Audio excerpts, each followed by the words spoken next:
Great Osho કે છે, નિર્ણય ક્યારેય મગજને શાંત કરવા ના લેવાય, નિર્ણય હંમેશા મગજને શાંત કરીને લેવાય. અમારી બધી બહેનોના મનમાં સવાલ થતો હોય કે ભાઈ તું સંવાદ કરવાનું કે છો, વાત કરવાનું કે છો. અમે તો રોજ વાત કરીએ છીએ. બહેનો ખોટું ના લગાડતા, તમે 10 વાત કરો છો ને તો 10 માંથી 8 તો ફરિયાદ કરો છો.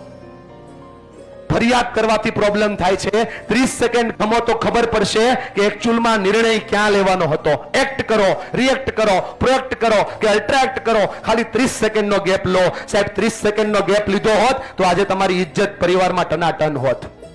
30 સેકન્ડનો ગેપ લીધો હોત તો ધંધામાં નુકસાન ન થયું હોત. 30 સેકન્ડનો ગેપ લીધો હોત તો મોટા ભાઈની હારે પાર્ટનરશિપમાં બિઝનેસ કરતા હોત. 30 સેકન્ડનો ગેપ લીધો હોત તો આજે આપણે આપણા કામની અંદર સુપર હોત. બોલો હા કે ના?